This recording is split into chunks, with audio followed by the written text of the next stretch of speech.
दोस्तों, कैसे हैं आप लोग? उम्मीद करता हूँ अच्छे और शानदार होंगे। स्वागत है आप सभी का दिस स्टडी अड्डा में और विराट सीरीज की इस तीसरी श्रृंखला में। दोस्तों, 50 क्वेश्चन हो चुके हैं मॉडल सेट नंबर 1 और 2 में। आज कराने वाला हूँ मॉडल सेट नंबर 3। तो 51 नंबर क्वेश्चन है कि भारत के संविधान का अनुच्छेद 66 जो है वो किससे संबंधित है? तो ये संबंधित है उपराष्ट्रपति का चुनाव से। ठीक है, इसका राइट आंसर ऑप्शन बी होगा। ठीक है, और जो भारत का उपराष्ट्रपति होते हैं वो संसद के उच्च सदन यानी राज्यसभा का पदेन सभापति होते हैं। और उपराष्ट्रपति जो है वो राज्यसभा का सदस्य नहीं होता है। ठीक है, अतः इसे मतदान का अधिकार प्राप्त नहीं होता है। ये आप लोग याद रखना। और वर्तमान में भारत के उपराष्ट्रपति कौन है? आप लोग कमेंट करके जरूर बताना। नेक्स्ट क्वेश्चन होगा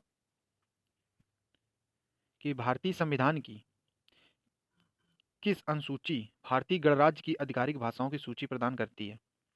तो इसका राइट आंसर होगा ऑप्शन डी, यानी कि जो भाषाएं हैं वो किस अनुसूची में है? तो वह है 8वीं अनुसूची में। वर्तमान में 22 भाषाओं को उल्लेख है संविधान में हमारे। और जो मूल रूप से भाषाएं थी, यानी जब संविधान लागू हुआ था उस समय कितनी भाषाएं थी? तो उस समय 14 भाषाएं थी। और 1967 में पहली भाषा जो 15वीं जोड़ी गई थी वो थी सिंधी। ये आप लोग याद रखना। और 1992 में 3 भाषाएं जोड़ी गई थी, नेपाली, मणिपुरी और कोंकणी। और इसके बाद 2003 में 4 भाषाएं जोड़ी गई, मैथिली, संथाली, डोगरी और बोडो। ठीक है, इस प्रकार पूरी 22 भाषाएं हो गई।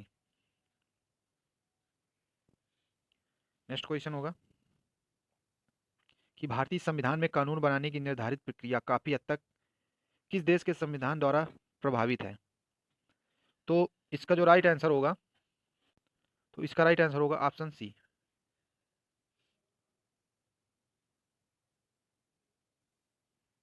तो जापान के संविधान से जो है, ये थोड़ा टाइपिंग में मिस्टेक हो गई दोस्तों, बी और सी में। तो इसका राइट आंसर होगा जापान।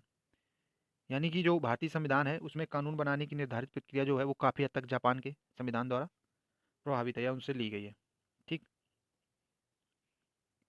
नेक्स्ट क्वेश्चन होगा 54 नंबर कि भारत को संविधान सभा की संघ शक्ति समिति के अध्यक्ष कौन थे? तो इसका राइट आंसर हो जाएगा ऑप्शन डी, जवाहरलाल नेहरू। संघ शक्ति समिति के अध्यक्ष पंडित जवाहरलाल नेहरू थे। ठीक।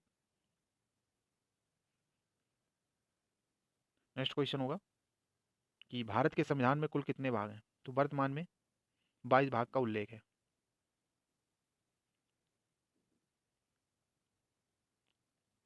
नेक्स्ट क्वेश्चन होगा कि भारत एक है, यानी भारत एक, इन चारों ऑप्शन में क्या है? तो भारत एक धर्मनिरपेक्ष राष्ट्र है, यानी कि राज्य का अपना कोई भी धर्म नहीं होगा। ठीक है, यानी कि धर्मनिरपेक्ष या पंथ निरपेक्ष का अर्थ होता है कि सरकार किसी भी धर्म को राजधर्म की मान्यता या संरक्षण प्रदान नहीं करेगी। ठीक है, वह सभी धर्मों के साथ समान व्यवहार करेगी, वो केंद्र सरकार हो या राज्य सरकार हो। और भारतीय संविधान के 42वें संविधान संशोधन 1976 के द्वारा संविधान की प्रस्तावना में समाजवादी, पंथनिरपेक्ष और अखंडता 3 शब्द जोड़े गए थे। नेक्स्ट क्वेश्चन होगा धर्मनिरपेक्षता का अर्थ है? तो इसका जो राइट आंसर होगा, इसका राइट आंसर होगा ऑप्शन सी, यानी राज्य सरकार द्वारा किसी भी धर्म को स्वीकार नहीं करना। नेक्स्ट क्वेश्चन होगा भारत एक गणतंत्र है, इसका अर्थ है? तो इसका जो राइट आंसर होगा वो होगा ऑप्शन सी, यानी कि भारत में वंशानुगत शासक नहीं होगा। यानी कि भारत में जो भी होगा वो चुनाव द्वारा शासक चुना जाएगा, जैसे कि अपने यहाँ प्रधानमंत्री होता है। और कहीं कहीं पे वंशानुगत शासन चलता है, यानी राजाओं का शासन चलता है, तो वो अपने यहाँ समाप्त है। नेक्स्ट क्वेश्चन होगा कि एक व्यवस्थित सामाजिक संरचना का संकेत बिंदु है? तो इसका राइट आंसर हो जाएगा ऑप्शन सी, उद्देश्य एवं विचारों में समानता। नेक्स्ट क्वेश्चन होगा कि भारत की संविधान सभा के अध्यक्ष कौन थे? तो इसका राइट आंसर होगा option B, doctor Rajendra Prasad. ठीक है, तो संविधान सभा की जो प्रथम बैठक हुई थी 9 दिसंबर 1946 को, उसमें सच्चिदानंद सिन्हा सिन्हा जो थे तो वो अस्थायी अध्यक्ष चुने गए थे। ठीक है, और 11 दिसंबर को जो दूसरी बैठक हुई संविधान सभा की, 11 दिसंबर 1946 को, तो राजेंद्र प्रसाद जी को संविधान सभा के स्थायी अध्यक्ष के रूप में चुना गया था? नेक्स्ट क्वेश्चन होगा कि भारत का राष्ट्रगान जन गण मन की रचना किसने की है? तो इसकी रचना की है रविन्द्रनाथ टैगोर जी ने। ठीक। और आपसे पूछ लिया जाए कि जो राष्ट्रगान है अपना जनगण मन, उसको सर्वप्रथम कहाँ पे गाया गया था? तो उसको सर्वप्रथम गाया गया था कांग्रेस का जो कलकत्ता अधिवेशन हुआ था 1911 में। कांग्रेस का कलकत्ता अधिवेशन, तो 27 दिसंबर का दिन था उस समय, तो उसी दिन जो था ये राष्ट्रगान गाया गया था। और जो है इस गीत को जो भारत का राष्ट्रगान माना गया, तो वो जब 24 जनवरी 1950 को अपनाया गया था। और इस पूरे गीत में 5 पद हैं, और जो प्रथम पद है, प्रथम पद को ही राष्ट्रगान के रूप में अपनाया गया है। ठीक है। और जो इसकी अवधि है गाने की वह है 52 सेकंड।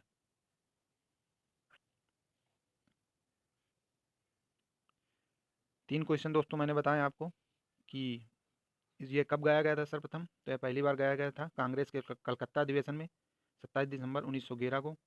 और इसको अपनाया कब गया, यानी कि भारत का राष्ट्रगान कब माना गया, तो यह माना गया 24 जनवरी 1950 को।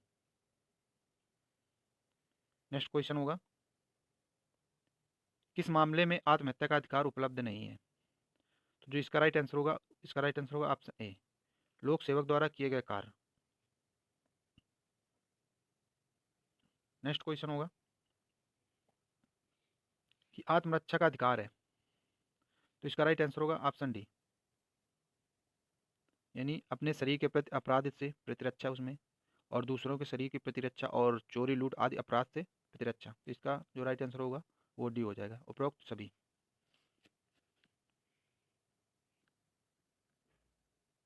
नेक्स्ट क्वेश्चन होगा कि भारतीय संविधान का निर्माण किस विधि द्वारा हुआ था? तो यह हुआ था संविधान सभा द्वारा। ऑप्शन बी इसका राइट आंसर हो जाएगा। और इसमें जब संविधान सभा का निर्माण हुआ तो उस समय बाद उसमें कितने सदस्य थे उस समय? तो उस समय थे 389 सदस्य। और 389 सदस्यों में कितनी महिलाएं थी, ये काफ़ी पूछा जाता है। तो उसमें थी 15 महिलाएं।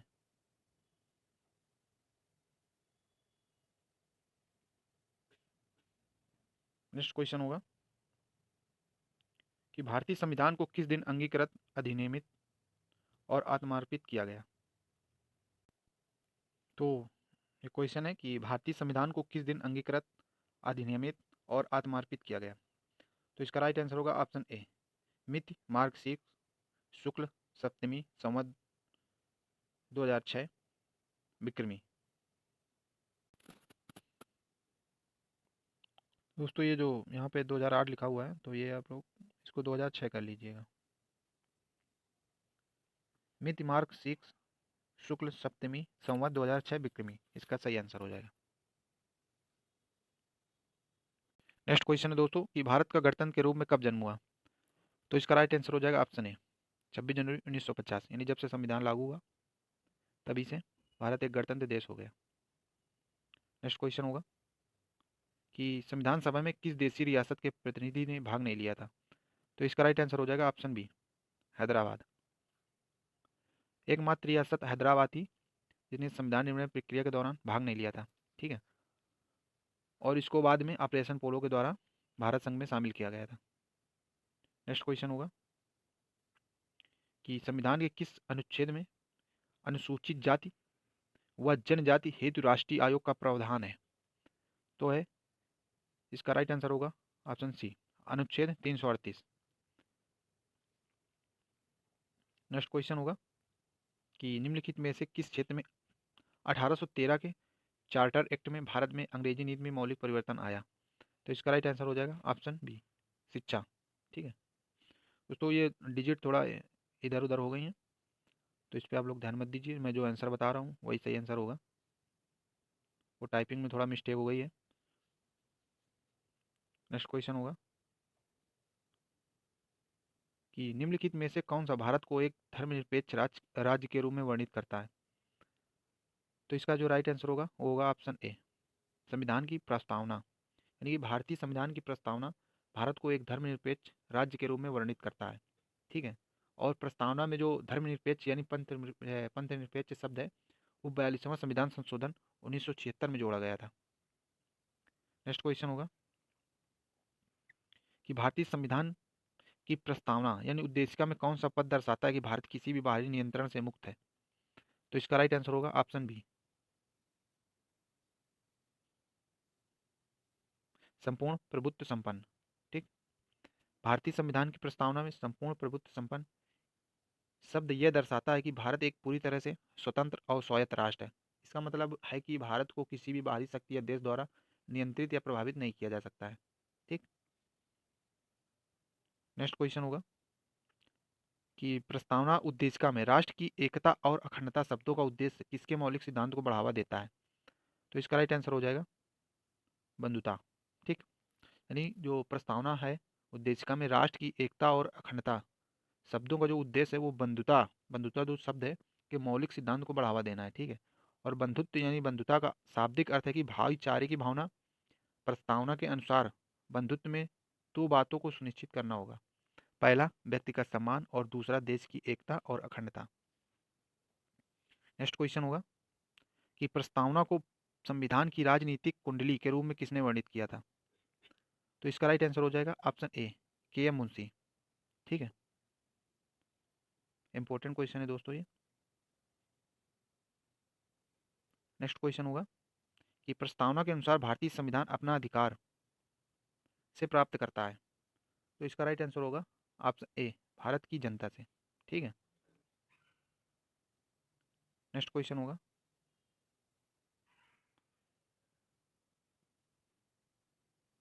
नेक्स्ट क्वेश्चन और अंतिम प्रश्न है आज का दोस्तों कि किस अंग्रेजी राजनीतिक वैज्ञानिक ने उद्देशिका को भारतीय संविधान की कुंजी यानी की नोट कहा था? तो इसका जो राइट आंसर होगा यानी जिन्होंने कहा था तो सर अर्नेस्ट भाकर जो थे उन्होंने कहा है। यानी जो उद्देशिका यानी अपनी प्रस्तावना संविधान की उसको इन्होंने कुंजी कहा है। ठीक है, कुंजी यानी की नोट यानी संविधान की चाबी, सरल भाषा में यदि आप समझें तो।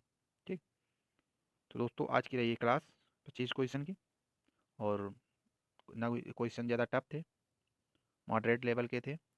तो यूपीएसआई भी आ सकते हैं और होमगार्ड में और यूपी पुलिस में। और जितने भी क्वेश्चन हैं ये सारे क्वेश्चन आए हुए हैं, ऐसा नहीं कि कोई एक्स्ट्रा इधर से फालतू से क्वेश्चन रखा गया हो, सारे सिलेक्टेड क्वेश्चन थे। और आप लोग क्लास को देखते रहिए और लाइक ज़रूर कर दिया करिए वीडियो को, और जो भी ना समझ में आया हो आप लोग कमेंट कर सकते हैं। चलिए मिलते हैं कल मॉडल सेट नंबर 4 में। तब तक के लिए दोस्तों जय हिंद, पढ़ते रहिए और मस्त रहिए।